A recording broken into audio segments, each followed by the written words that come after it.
तेरा वचन रोटी मेरी, तेरा वचन पानी मेरा, तेरा वचन रोटी मेरी, तेरा वचन पानी मेरा।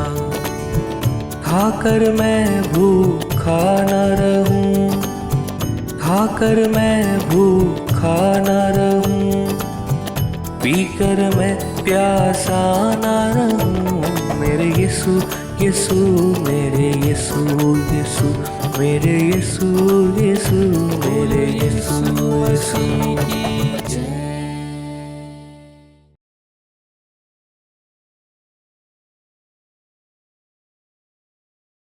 आइए मिल के प्रभु की आराधना करेंगे, जो हमें आनंद से भरता है, जो हमें खुशी से भरता है। आइए उसकी आराधना करें।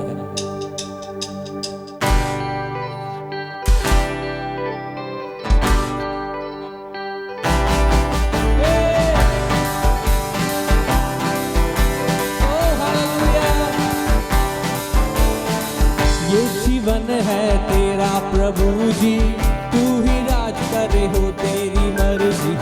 ये जीवन है तेरा प्रभु जी, तू ही राज करे हो तेरी मर्जी। संग तेरे हम गाते जाए, आए मुसीबत मुस्कुराए।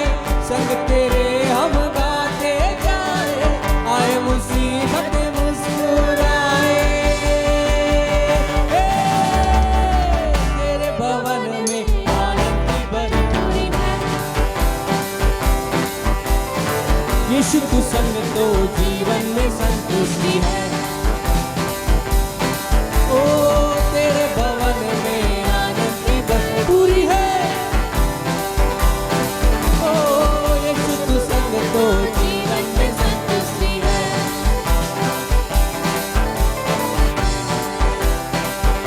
ताली बजा के क्रूस पर सब हुई समाप्ति, हारा शैतान मिली पापों से मुक्ति। क्रूस पर सब हुई समाप्ति, हारा शैतान मिली पापों से मुक्ति। तेरी मौत से मिली है आजादी, रोक सके ना हमें अब कोई शक्ति। तेरी मौत से मिली है आजादी, रोक सके ना हमें अब कोई शक्ति। तेरे भवन में आनंद की भरपूरी है। ओ यीशु तू संग तो जीवन में संतुष्टि है। तेरे भवन में आनंद की भरपूरी है। यीशु तू संग तो जीवन में संतुष्टि है। भरपूरी भरपूरी आनंद की भरपूरी, भरपूरी भरपूरी आनंद की भरपूरी। संतुष्टि संतुष्टि यीशु में संतुष्टि। संतुष्टि संतुष्टि यीशु में संतुष्टि। भरपूरी भरपूरी आनंद की भरपूरी। भरपूरी भरपूरी आनंद की भरपूरी। संतुष्टि संतुष्टि यीशु में संतुष्टि। संतुष्टि संतुष्टि यीशु में संतुष्टि। मेरा प्याला उमड़ उमड़ के कहे, मेरा जीवन यीशु खुशी से भरे। मेरा प्याला उमड़ उमड़ के भरे। मेरा जीवन यीशु खुशी से भरे। तेरे भवन में आनंद की भरपूरी है। यीशु तू संग तो जीवन में संतुष्टि है। तेरे भवन में आनंद की भरपूरी है। यीशु तू संग तो, यीशु तू संग तो, यीशु तू संग तो जीवन में संतुष्टि है। आइए ताली बजा के अपा पिता को आराधना दें, उसकी स्तुति करें जिसके आने से हमें संतुष्टि मिलती है, जो हमें आनंद से भरता है, जो हमें शांति से भरता है। वो जीवन देने वाले प्रभुओं के प्रभु को ताली बजा के धन्यवाद दें। हालेलुया, धन्यवाद यीशु। तेरा हाथ हम पे बना रहे प्रभु, तेरा प्यार हम पे सदैव बना रहे प्रभु। आइए अपनी आंखों को बंद करके उसकी ओर निहारें। एक बार फिर जब प्रभु ने यह अवसर दिया है कि हम उसकी आराधना करें, तो आइए हृदय की गहराई से प्रभु को आराधना करें। ओ अब्बा स्वर्गीय स्तु मेरी आत्मा पर बरसने दे, स्वर्गीय स्तु मुझ पर बरसा दे। हे पवित्र आत्मा मुझ पर कब्जा कर, स्वर्गीय स्तु मुझ पर बरसा दे। स्वर्गीय स्तु मेरी आत्मा पर बरसने दे, स्वर्गीय स्तु मुझ पर बरसा दे। हे पवित्र आत्मा मुझ पर कब्जा कर, स्वर्गीय स्तु मुझ पर बरसा दे।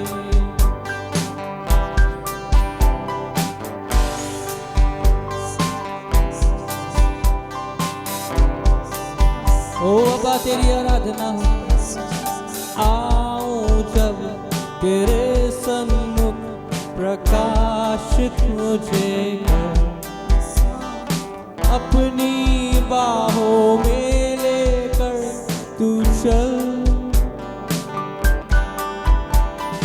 आऊं जब तेरे सन्मुख प्रकाशित मुझे कर, अपनी बाहों में लेकर तू चल। हे पवित्र आत्मा, हे पवित्र आत्मा मुझ पर कब्जा कर, स्वर्गीय स्तु मुझ पर बरसा दे।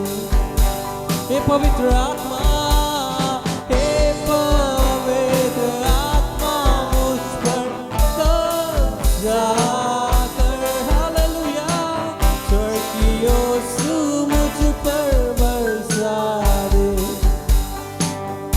स्वर्गीय स्तु मेरी आत्मा पर बरसने दे, स्वर्गीय स्तु मुझ पर बरसा दे। हे पवित्र आत्मा मुझ पर कब्जा कर, स्वर्गीय स्तु मुझ पर बरसा दे। ओ स्वर्गीय स्तु मुझ पर बरसा दे। एक बार फिर देखिए गहराई से बोले, स्वर्गीय स्तु मुझ पर बरसा दे। तेरी पवित्र ओस को, तेरी उस सामर्थ को प्रभु मेरे जीवन में भर दे। जब हम तेरे चरणों के पास आए तो हमें प्रकाशित करे प्रभु, अपनी बाहों में हमें ले ले प्रभु और तेरे नजदीक चला प्रभु। अपनी आत्मा से हमें घेरे रहे प्रभु, हमसे बातें करते रहे। तेरी ओस की वर्षा में हमें भीगने दे प्रभु, उस सामर्थी ओस की वर्षा में हम भीगना चाहते हैं, हम डूबे रहना चाहते हैं खुदा तेरे उस अभिषेक में, तेरी उस सामर्थ में। आइए प्रभु के दास के द्वारा उस जीवित कलाम को जो हमारे लिए प्रभु ने आज के दिन के लिए रखा है, प्रभु के दास के द्वारा हम सुनेंगे।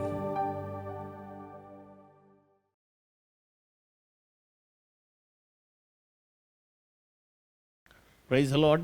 Mount Carmel church Ajmer YouTube channel से जुड़े सभी सब्सक्राइबर और दर्शकों को जल्द आने वाले प्रभु यीशु मसीह के मधुर व मीठे नाम में आज की शाम फिर एक और बार हमारे इस लोकप्रिय कार्यक्रम डेली ब्रेड में आपका स्वागत करते हैं। धन्यवाद देते हैं कि प्रभु ने आपको अब तक संभाला है और हमें भी संभाला, उसके लिए प्रभु को धन्यवाद। आइए वचन की ओर चलते हैं और वचन में से निकालेंगे हम मत्ती रचित सुसमाचार और उसका 24वां अध्याय और उसके 3 पद से और आगे तक पढ़ेंगे 13 पद तक। जब वह जैतून पहाड़ पर बैठा था तो चेलों ने एकांत में उसके पास आकर कहा, हमें बता कि ये बातें कब होंगी, तेरे आने का और जगत के अंत का क्या चिन्ह होगा। यीशु ने उनको उत्तर दिया, सावधान रहो, कोई तुम्हें न भरमाने पाए, क्योंकि बहुत से ऐसे होंगे जो मेरे नाम से आकर कहेंगे मैं मसीह हूँ और बहुतों को भरमाएंगे। तुम लड़ाइयाँ और लड़ाइयों की चर्चा सुनोगे तो घबरा न जाना, क्योंकि इनका होना अवश्य है, परंतु उस समय अंत न होगा। क्योंकि जाति पर जाति और राज्य पर राज्य चढ़ाई करेगा आगे, और जगह जगह अकाल पड़ेंगे और भूकंप होंगे। ये सब बातें पीड़ाओं का आरंभ होंगी। तब वे कलेश देने के लिए तुम्हें पकड़वाएंगे और तुम्हें मार डालेंगे, और मेरे नाम के कारण सब जातियों के लोग तुमसे बैर रखेंगे। तब बहुत से ठोकर खाएंगे और एक दूसरे को पकड़वाएंगे और एक दूसरे से बैर रखेंगे। बहुत से झूठे भविष्यद्वक्ता उठ खड़े होंगे और बहुतों को भरमाएंगे। अधर्म के बढ़ने से बहुतों का प्रेम ठंडा पड़ जाएगा। 14वीं, परंतु जो अंत तक धीरज धरा रहेगा उसी का उद्धार होगा। आगे, और राज्य का यह सुसमाचार सारे जगत में प्रचार किया जाएगा कि सब जातियों पर गवाही हो, तब अंत आ जाएगा। Hallelujah, praise the Lord. प्रभु को धन्यवाद हो। पिछले दिनों में हम परमेश्वर के वचन में से इस बात को देख रहे थे कि यीशु मसीह जैतून के पहाड़ पे जाकर बैठ गया और यीशु मसीह के चेलों ने यीशु मसीह से आकर एक सवाल किया कि हे प्रभु, तेरे दूसरे आगमन के विषय में जिसके बारे में तू बार बार हमसे बोलता है, तो तू ये बता कि इस जगत का अंत और तेरे दूसरे आगमन के विषय में कब वो समय होगा। तो यीशु मसीह ने उनसे कहा, भाई समय का तो मैं नहीं तुम्हें बता सकता हूँ, क्योंकि वो बात तो पिता ने अपने पास रिजर्व रखी हुई है, लेकिन तुम्हें इशारा दे सकता हूँ, तुम्हें ये बता सकता हूँ कि मेरे आगमन से पहले कुछ बातें, कुछ घटनाएं धरती पर घटेंगी, संसार में घटेंगी, और उन चीज़ों को हम देख रहे हैं। और पिछले दिनों में हमने देखा, पहला पॉइंट देखा था हमने भरमाया जाना, दूसरा पॉइंट हमारा था झूठे मसीह खड़े हो जाएंगे, ठीक है, जो अपने आप को मसीह कहने लग जाएंगे, है ना, और प्रभु का वचन हमने उस पर सुना है। फिर लड़ाइयाँ और लड़ाइयों की चर्चा होगी, ये हमने सुना है। उसके बाद हमने देखा अकाल होगा और महामारी और भूडोल और क्लेश दिलाना और ठोकर खाना और पकड़वाया जाना, लोग तुम्हें पकड़वाएंगे। तो कल तक हम देख रहे थे इन बातों को, और आज उससे कुछ और आगे थोड़ा सा अपन चलेंगे कि परमेश्वर के वचन में और भी बहुत सारी बातें हैं जो यीशु मसीह के दूसरे आगमन से संबंध रखती हैं, और वो पूरी हुए बिना जगत का अंत नहीं होने वाला है। तो यहाँ पर अपन देखते हैं कि 9वें पद को हमने पढ़ा था कि वो जो है तुम्हें पकड़वाएंगे, लेकिन आज शाम हम 10वें पद से पढ़ेंगे। तब बहुत से ठोकर खाएंगे, हाँ, और एक दूसरे को पकड़वाएंगे। हाँ, हमने ठोकर के विषय में देख लिया था कि बहुत सारे लोग जो हैं वो ठोकर खाएंगे और एक दूसरे को पकड़वाएंगे, और एक दूसरे से बैर रखेंगे। अब यहाँ पर जो नई बात निकल के आई है, 2 बातें तो हमने ऊपर देख ली थी, उसी को रिपीट की है यीशु मसीह ने, लेकिन एक बात नई निकल के आई है, और वो है वो तुमसे बैर रखना। वो तुमसे बैर रखेंगे। आज मसीहों के साथ जिस प्रकार का भेदभाव किया जा रहा है, आज जिस प्रकार से मसीहों को अलग रीति से देखा जाता है, उनके साथ अकारत बैर है, जबकि देश प्रेम में मसीहों के कोई घटी कमी नहीं है। हम अपने देश के लिए प्रार्थना करते हैं, हम अपने देश के नेताओं के लिए प्रार्थना करते हैं, हम प्रतिदिन हमारे देश की उन्नति के लिए प्रार्थना करते हैं, परंतु उसके बावजूद भी हमें एक अलग नज़रिए से देखा जाता है और हमसे अकारत बैर होता है लोगों को। और न जाने क्यों ये अकारत बैर जो है वो बढ़ता चला जा रहा है, हम इन दिनों में देख रहे हैं। तो अंत के दिनों में एक दूसरे से वो क्या रखेंगे, बैर रखेंगे। इसके लिए हम परमेश्वर के वचन में से जाएंगे और हम पढ़ेंगे 2 तीमुथियुस 3 अध्याय 1 पद से 9 पद तक। वहाँ पर भी हम परमेश्वर के वचन को देखेंगे कि परमेश्वर का वचन वहाँ पर हमें क्या कहता है। 2 तीमुथियुस और उसका 3 अध्याय और उसके 1 पद से 9 पद तक। यहाँ बहुत सारी बातें देखने को आपको मिलेंगी। पर यह स्मरण रख ये याद रखना, पौलुस अपने बेटे तीमुथियुस को लिख रहा है कि अंतिम ठीक है? दिनों में, अंतिम दिनों में देखिए अपन बात क्या कर रहे थे वहां पर, यीशु मसीह से चेलों ने क्या सवाल किया था, अंतिम दिनों के निशान क्या होंगे। ठीक है, तो यहां पर भी जो पौलुस जो बात कर रहा है तो इसको पढ़ना बहुत जरूरी है कि जब पौलुस अपने बेटे तीमुथियुस को सिखा रहा है तो वो ये कह रहा है कि अंतिम दिनों में कैसे समय आएगा, कठिन समय आएगा। और कठिन समय के अंदर लोगों की स्थिति क्या हो जाएगी देखेंगे हम। क्योंकि मनुष्य हाँ, स्वार्थी, मनुष्य कैसा हो जाएगा, स्वार्थी हो जाएगा, लोभी हो जाएगा। स्वार्थी का मतलब क्या है, अपने बारे में सोचने वाला बस। लोभी दूसरा जो शब्द है यहाँ पर, यहाँ लंबी लिस्ट है, उस लिस्ट को हम पढ़ेंगे। लोभी, लोभी, डींगमार, अभिमानी, निंदक, माता पिता की आज्ञा टालने वाले, माँ बाप की आज्ञा ना मानने वाले, कृतघ्न का मतलब होता है थैंकलेस, जो धन्यवाद से भरा हुआ हृदय नहीं रखते, अपवित्र, पवित्रता की कोई चिंता नहीं करते हुए अपवित्र, और दया रहित, क्षमा रहित, दोष लगाने वाले। आज दुनिया में देख लीजिए आप, दोष लगाने वालों की संख्या कितनी है। और उसके बाद नीचे लिखा है संयम खो बैठा। लोग आज हम देखते हैं कि आज लोग जो हैं वो अपना सेल्फ कंट्रोल, संयम का मतलब होता है सेल्फ कंट्रोल।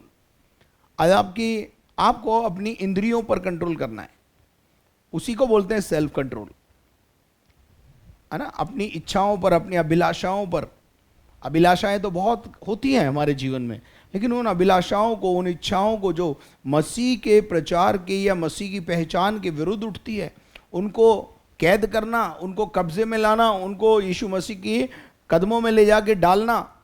परमेश्वर का वचन बताता है, पौलुस इस बात को सिखाता है कि हर एक उस भावना को, हर एक उस विचार को जो मसीह की पहचान के विरुद्ध उठता है, उसे हम खंडन करते हैं, उसको मसीह का गुलाम बना देते हैं, और ऐसे करके हम उस पर विजय को प्राप्त करते हैं।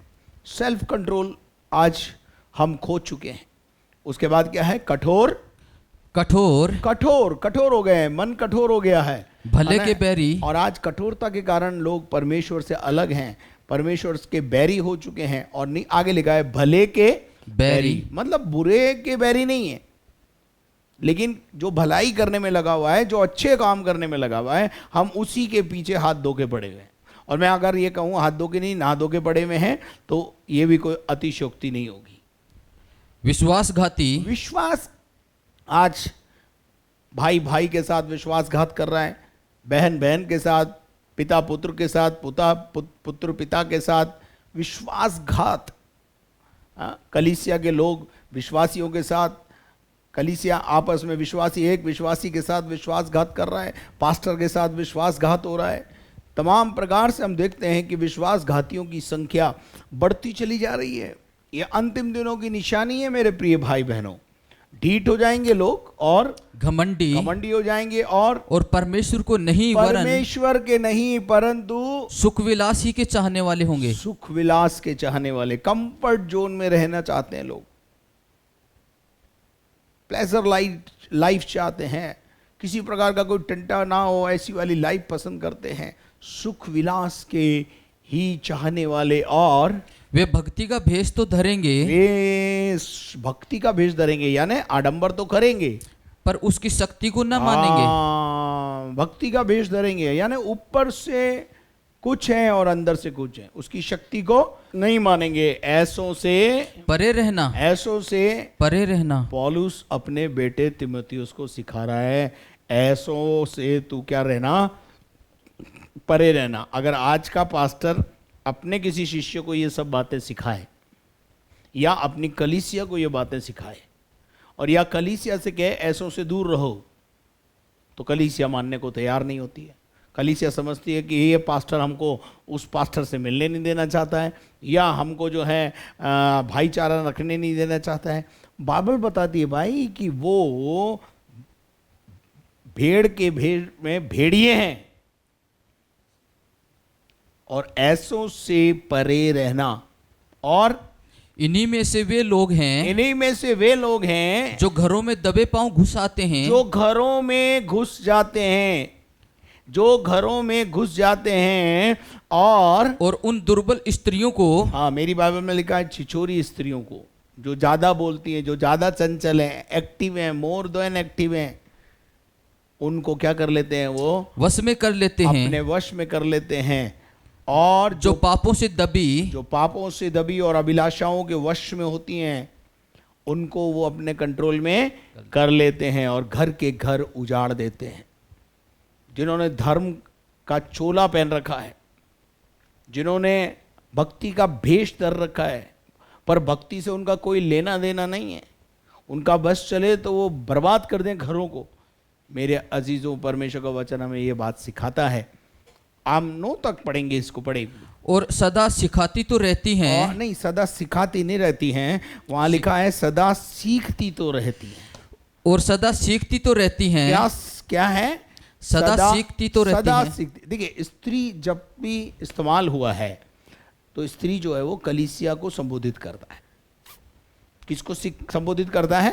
कलीसिया को। सदा सीखती तो रहती है। कलीसिया क्या है? सुनने में बड़ा तत्पर है, सीखने की इच्छा रखती हैं, लेकिन सिखाने के बाद चलने की जब बात आती है, इम्प्लीमेंटेशन की जब बात आती है, पवित्रता की जब बात आती है, और किसी को किसी से अलग हम करने के लिए बात करते हैं कि देखो भैया ये जो चल रहा है ये ठीक नहीं है, ये व्यभिचार की श्रेणी में आता है, गलत श्रेणी में आता है, ये ठीक नहीं है, तो बाइबल बताती है वो सीखते तो रहते हैं परंतु सत्य की पहचान तक कभी नहीं पहुंचती। नहीं पहुंचते। यानी सत्य की पहचान तक, यानी यीशु तक कभी नहीं पहुंच पाते।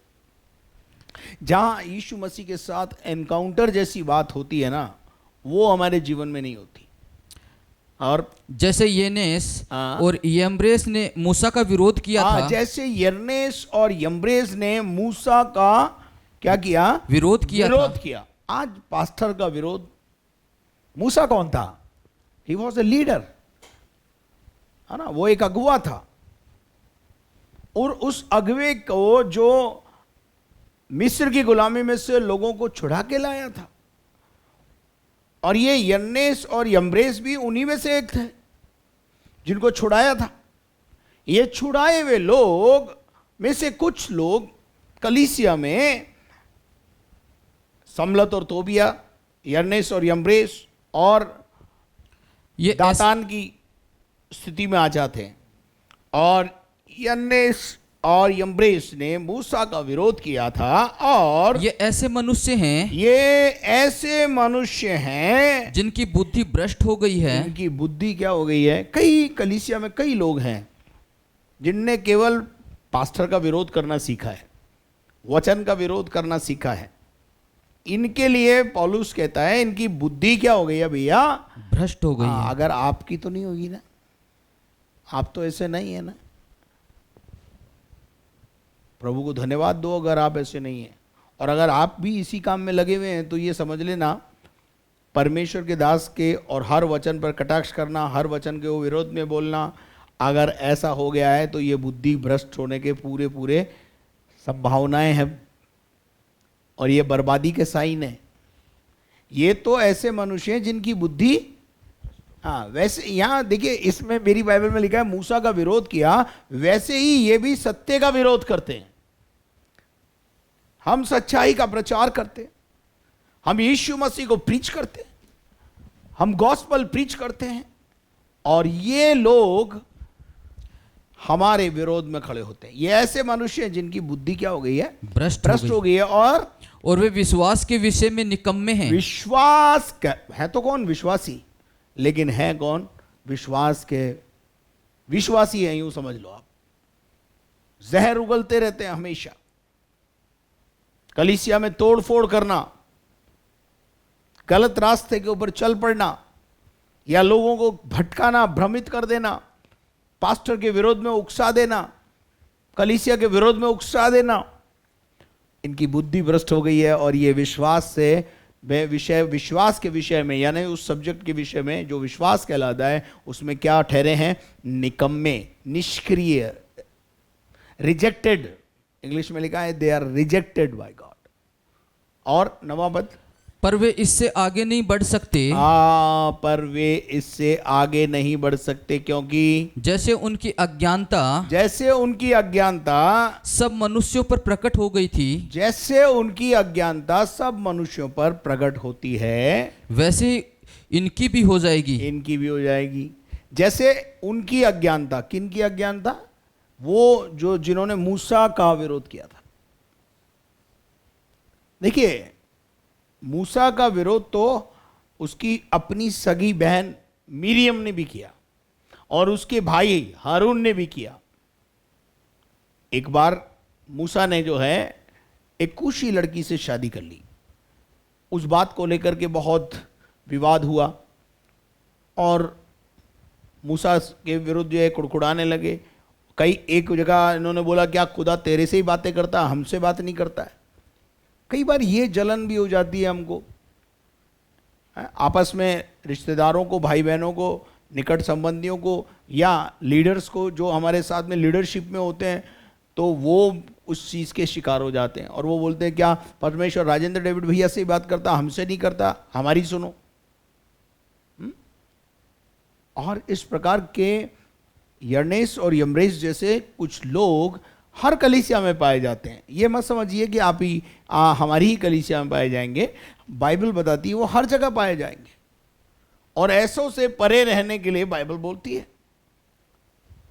और बाइबल बताती है कि जैसे यर्नेस और यम्ब्रेस बर्बाद हुए विरोध करके। आपको पता है मरियम को क्या हासिल हुआ विरोध करके? सिर्फ कोढ़ के अलावा कुछ नहीं मिला। और फिर भी मूसा के द्वारा ही, प्रार्थना के द्वारा उसका कोढ़ दूर हुआ।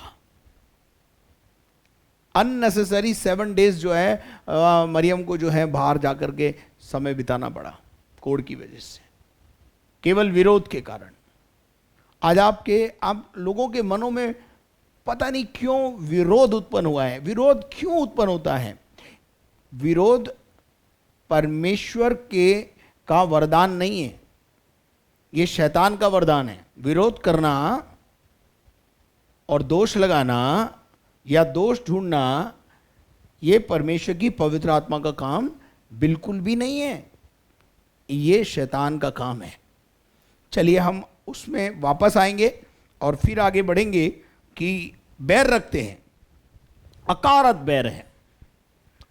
और उसके बाद हम पढ़ेंगे 11 पद को। बहुत सारे झूठे भविष्यद्वक्ता उठ खड़े होंगे। झूठे भविष्यद्वक्ता उठ खड़े होंगे। मेरे अजीजों, ये झूठे भविष्यद्वक्ताओं के विषय में हमने पहले भी देखा, झूठे मसीह और झूठे भविष्यद्वक्ताओं के विषय में। अगर हम इसके 24 पद को फिर से पढ़ेंगे तो वहां पर फिर हमको देखने को मिलेगा कि ये झूठे भविष्यद्वक्ताओं के विषय में यहाँ फिर लिखा हुआ है। पढ़िए। क्योंकि झूठे मसीह और झूठे भविष्यद्वक्ता उठ खड़े होंगे। झूठे मसीह और झूठे भविष्यद्वक्ता उठकर क्या हो जाएंगे? खड़े हो जाएंगे और बड़े चिन्ह और अद्भुत काम दिखाएंगे और कि यदि हो सके तो चुने हुओं को भी भरमा दें। चुने हुओं को भी क्या कर देंगे? भरमा देंगे। झूठे भविष्यद्वक्ताओं से सावधान रहने के लिए प्रभु यीशु मसीह ने एक जगह नहीं कई जगहों पर इस बात को कहा है। पढ़ेंगे हम मत्ती का 7 अध्याय और उसके 15 पद। झूठे भविष्यद्वक्ताओं से सावधान रहो। झूठे भविष्यद्वक्ताओं से क्या रहो? सावधान रहो। और जो भेड़ों के भेष में तुम्हारे पास आते हैं। हाँ, हालेलुया, प्रेज द लॉर्ड करते हुए भेड़ बन करके आएंगे, लेकिन वो अंतर में क्या है? फाड़ने वाले भेड़िए के समान है। पहला यूहन्ना 4 अध्याय उसका पहला पद भी जरा पढ़ दें। हे प्रियो, हर एक आत्मा की प्रतीति न करो।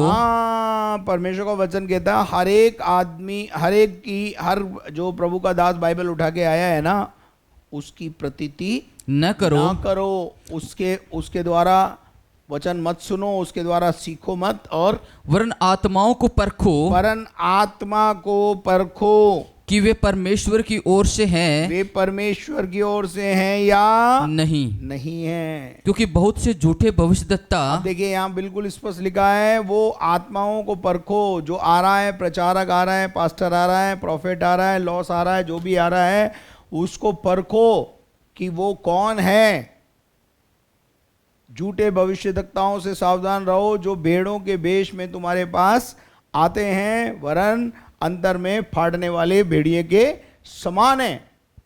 और 7 का 15 अभी हम पढ़ रहे थे, और वहां पर भी यीशु मसीह देखिए हमें बहुत स्पष्ट रूप से सिखाता है। पढ़ेंगे एक और बार। झूठे भविष्यद्वक्ताओं से सावधान रहो, झूठे भविष्यद्वक्ताओं से सावधान रहो, जो भेड़ों के भेष में तुम्हारे पास आते हैं। भेड़ बन के आते हैं। उनको आपको पता नहीं चलता है ये कौन है। विश्वासी हाँ जी, उस कलीसिया का विश्वासी है, वो भी भेड़ है, हम भी यीशु मसीह की भेड़ है। दोनों भेड़ें जब आपस में ठेलम ठेला करती हैं इस धरती पर, तो नरक में भी ठेलम ठेला ही करना पड़ेगा दोनों को।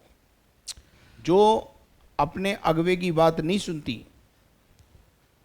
मैं आपसे कहना चाहता हूं कि आप जिस विश्वास में पाए जाते हैं, आपके अगवे के द्वारा नियुक्त किए गए लीडर्स के साथ ही संगति करें।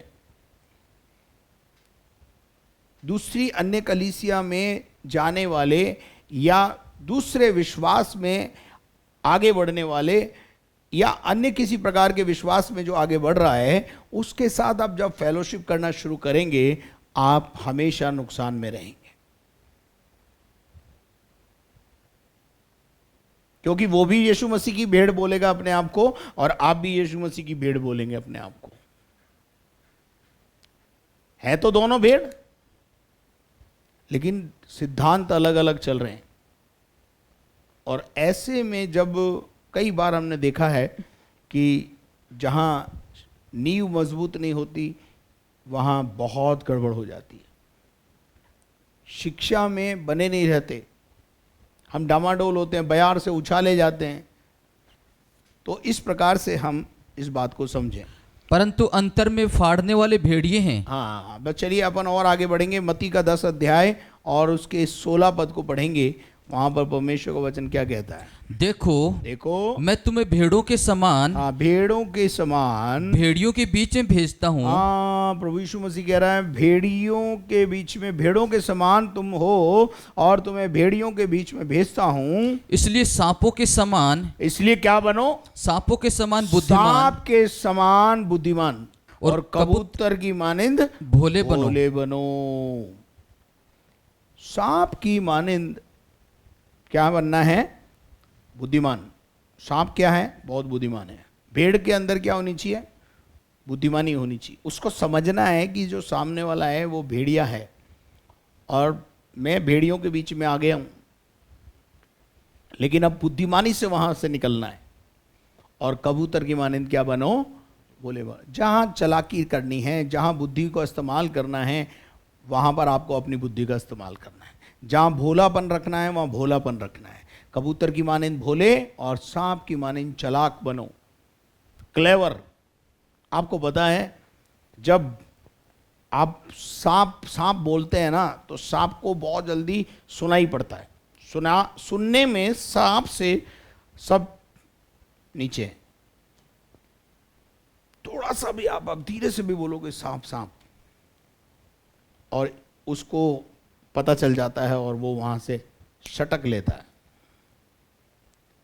भेड़ों को भी जब पता चल जाए कि ये भेड़िया है, इसको यीशु मसीह से कोई लेना देना नहीं है, ये तो भेड़ का शिकार करने आया है, तो भेड़ को भी सटक लेना चाहिए। उसको स्पष्ट बोल देना चाहिए, भैया आज के बाद हमारी तुम्हारी संगति नहीं होगी। आज के बाद मैं मेरे पास्टर के पास जा रही हूँ, ख़त्म बात, हमारी कोई संगति तुम्हारे साथ नहीं होगी। लेकिन हमारा क्या प्रॉब्लम है, हम घुसते चले जाते हैं ये समझ कर कि ओ हम तो ढोलक बजा के खूब आराधना करने वाले लोग हैं, हमारा कोई कुछ नहीं बिगाड़ सकता। पता चला बाद में कि सब कुछ खत्म हो गया, विश्वास की कहानी खत्म हो गई। तो यीशु मसीह कहता है मैं तुम्हें भेड़ों की नाई भेड़ियों के बीच में भेजता हूं। तो ये जो अंतिम जो है, जो बात अपन देख रहे थे कि अंतिम दिनों की जो निशानी है वो है झूठे भविष्यद्वक्ता। प्रकाशित वाक्य 13वें अध्याय के अगर आप पढ़ेंगे तो वहाँ पर भी आपको झूठे भविष्यद्वक्ताओं के बारे में परमेश्वर का वचन बड़ी अच्छी रीति से आपको बताता है। मेरे पास समय नहीं है कि मैं आपको बताऊं, लेकिन इस बात को आप 13वें अध्याय को घर में बैठकर अच्छे से पढ़ना, आपको मालूम पड़ेगा कि ये और कोई नहीं है कि शैतान और शैतान के काम हैं, अंधकार की शक्तियों के काम हैं, और वो आपको बर्बाद करने के लिए बड़े बड़े चिन्ह दिखाएगा। कौन? शैतान। अपने आप को परमेश्वर डिक्लेयर कर देगा,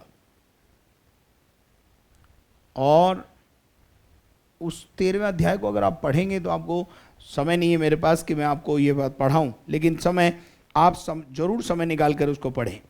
उसके बाद अगर अपन मत्ती के वापस उसमें आते हैं, और झूठे भविष्यद्वक्ता उठ खड़े होंगे और बहुतों को क्या कर देंगे? भरमाएंगे। ये जो भरमाएंगे वो शुरुआत में प्रभु यीशु मसीह ने कहा था अंत के दिनों में भरमाने वाले बहुत ज़्यादा प्रकट हो जाएंगे, फॉल्स प्रॉफिट्स प्रकट हो जाएंगे। और इस समय हम देख सकते हैं कि प्रॉफिट्स की संख्या जो है वो बढ़ती चली जा रही है। मैं किसी को झूठा और किसी को सच्चा बताने के मोड में नहीं हूँ। कौन सच्चा है और कौन झूठा है उसका न्याय परमेश्वर करेगा। पर एक बात ज़िंदगी में ध्यान रखना, पेड़ अपने फलों से पहचाना जाता है। इस बात को हमेशा ध्यान रखें। जो आत्मा से जन्मा है वो आत्मा के फलों से लदा होगा, उसकी नीयत, उसकी मनसा साफ होगी। वो अपना राज्य नहीं परंतु परमेश्वर का राज्य बढ़ाने के लिए काम करेगा। वो लोगों का ध्यान अपनी ओर नहीं परंतु यीशु मसीह की ओर लेके जाएगा। जब पलिश्तियों के जंगल में मूसा को लोगों ने आकर के कहा, देख तेज विष वाले सांप जो हैं लोगों को काट रहे हैं और लोग मर रहे हैं, तब वो परमेश्वर के पास गया और परमेश्वर से कहा कि देख कैसी बड़ी समस्या हो गई है, गंभीर समस्या हो गई है, और जो तेज विष वाले सांप हैं वो लोगों को काट रहे हैं और उसके कारण लोग मर रहे हैं। तब परमेश्वर ने उससे कहा, एक पीतल के सांप का एक प्रतिमा बना और उसको ऊंचे पे लटका दे। सांप का काटा हुआ जब उस पीतल के सांप को देखेगा, जब उस पीतल के सांप को देखेगा तो वो जीवित रहेगा या उसका विष खत्म हो जाएगा, उसका जहर खत्म हो जाएगा, वो जीवन पाएगा। किसकी ओर ध्यान आकर्षित किया? परमेश्वर के द्वारा दी गई एक आज्ञा की ओर आकर्षित किया। वो एक सिंपल आज्ञा थी कि तू ऐसा कर। परमेश्वर ने यह नहीं कहा कि जो तुझसे प्रार्थना कराएगा ना मूसा वो बच जाएगा। नए नियम में तो यीशु मसीह ने हमसे कह दिया कि लोग जिन पर तुम हाथ रखोगे तो बीमार चंगे हो जाएंगे, लेकिन मूसा को यह आदेश नहीं दिया। मूसा को यह कहा कि लोगों का ध्यान तू यीशु की ओर, उस पीतल के सांप को जो यीशु मसीह का एक प्रतीक है उसकी ओर आकर्षित कर। झूठे प्रॉफिट्स को पहचानने का एक सबसे बड़ा तरीका यही है, वो लोगों को अपनी ओर आकर्षित करने में लगे रहते हैं, पर जो महिमा प्रभु को देनी चाहिए वो प्रभु को नहीं देकर खुद लेते रहते हैं। मैं आज शाम आपको बस इतना ही कहकर आगे बढ़ना चाहता हूं, जो आपकी मुलाकात यीशु से करा दे, जो आपको यीशु से मिला दे, जो आपको अपनी ओर नहीं परंतु यीशु की भक्ति करने के लिए प्रेरित करे, यीशु के राज्य के विस्तार के लिए काम करे। और पेड़ अपने फलों से पहचाना जाता है। मैं इससे ज़्यादा कुछ बोलना नहीं चाहता। कौन झूठा है कौन सच्चा है, इसका न्याय तो परमेश्वर करेगा। एक दिन सब बेपर्दा हो जाएगा। एक दिन सब किताबें खुल जाएंगी। कौन सच्चाई से ईमानदारी से प्रभु की सेवा कर रहा है और कौन झूठ में जीवन जी रहा है, वो सब पता चल जाएगा। वक्त बहुत नज़दीक है। यीशु मसीह का आगमन बहुत निकट है। 11 पद में लिखा हुआ है, पढ़िएगा ब्रदर, 24 का 11। बहुत से झूठे भविष्यद्वक्ता उठ खड़े होंगे। 12 पढ़िए, 12। अधर्म के बढ़ने से अधर्म के बढ़ने से बहुतों का प्रेम ठंडा पड़ जाएगा। 2 बातें हैं 12 आयत में। 2 बातें हैं 12 आयत में। पहली बात, अधर्म बढ़ेगा। अधर्म क्या है? पाप, अपराध, गलतियां। लोग पाप की ओर बढ़ेंगे और उसके बढ़ने से अधर्म जब बढ़ेगा, पाप बढ़ेगा, तो जो प्रेम है ना, परमेश्वर का जो प्रेम है, बढ़ने से बहुतों का प्रेम ठंडा हो जाएगा। यह आपसी प्रेम नहीं ठंडा हो रहा है। वो प्रेम जो परमेश्वर के साथ है हमारा। एक व्यक्ति के जीवन में जब संसार आ जाता है, एक व्यक्ति के जीवन में जब पाप आ जाता है, एक व्यक्ति के जीवन में जब अनाज्ञाकारिता आ जाती है, एक व्यक्ति के भी जीवन में जब लालच की आत्मा आ जाती है, तो ये क्या है? अधर्म है ना। और जब ये इस अधर्म में और इस बात में बढ़ने लगता है, तो परमेश्वर के साथ समय कम होने लगता है। संसार के अंदर ज्यादा समय, प्रभु के साथ कम समय। प्रेम क्या होने लगा है? देखिए, अगर हम ये कहते हैं हम परमेश्वर से प्रेम करते हैं, तो जो परमेश्वर से प्रेम करता है, प्रेम की परिभाषा के लिए आपको 1 कुरिन्थियों 13वें अध्याय में जाना पड़ेगा। मैं नहीं चाहता कि हम अभी जाएं, लेकिन प्रेम जो है वो सहनशीलता धारण करता है। प्रेम झुंझलाता नहीं है। प्रेम जो है वो बुरा नहीं मानता। ये सब बातें वहां लिखी है। पर यहां जो प्रेम है, जो प्रेम ठंडा हो गया है, जब हम मसीह में शुरू में आते हैं, तो मसीह के साथ जो प्रेम होता है वो घंटों बाइबल पढ़ने में, घंटों प्रार्थना करने में, घंटों आराधना करने में, घंटों संगति करने में गुजर जाता है, पता ही नहीं चलता। उसी प्रकार से जैसे एक पति पत्नी का फर्स्ट ईयर वाला प्रेम होता है। फर्स्ट ईयर समझते हैं आप? पहला प्रेम, पहला साल, पति पत्नी का जो प्रेम है, और वो जो पहला प्रेम है उसमें बहुत ही घनिष्ठता होती है। लेकिन दूसरा जो साल होता है उसमें थोड़ा ठंडापन आ जाता है। तीसरे साल में और ठंडापन आ जाता है। मेरे अजीजों, मेरे पास समय नहीं कि मैं आपको इसकी परिभाषा दूं, लेकिन मैं इतना बताना चाहता हूं, अधर्म बढ़ गया। अधर्म की वजह से प्रेम क्या हो गया है? ठंडा हो गया है। प्रेम ठंडा पड़ गया है। और परमेश्वर नहीं चाहता है कि परमेश्वर के साथ हमारा प्रेम ठंडा हो। परमेश्वर ने जगत से ऐसा प्रेम किया कि हमारे लिए उसने अपना पुत्र दिया। हमारा भी फर्ज और कर्तव्य बनता है कि हम परमेश्वर से प्रेम करें। कि प्रेम ठंडा हो गया है। प्रेम में अब वो बात नहीं रही। प्रेम जो है वो बलिदान करता है, सैक्रिफाइसल लाइफ जीता है। प्रेम बढ़ना चाहिए प्रतिदिन, बजाय बढ़ने के क्या हो गया है? प्रेम अब हमारा प्रेम जो है वो ठंडा होता चला जा रहा है, ठंडा होता चला जा रहा है। ये मैं आपको बता देना चाहता हूं। तो प्रेम जो है वो क्या हो गया है? ठंडा हो गया है। और उसका कारण है अधर्म हमारे जीवन में बढ़ गया है। अधर्म का मतलब पाप। एक विश्वासी के जीवन में जब वो अधर्म की ओर बढ़ने लगता है, संसार को प्रिय जानने लगता है, संसार की ओर आकर्षित होने लगता है, तो परमेश्वर के साथ समय बिताना वो कम कर देता है। और ऐसे ही हमारा आध्यात्मिक जीवन का पतन हो जाता है। और ऐसे में ही यीशु मसीह एक दिन आ जाएगा, हमें पता ही नहीं चलेगा।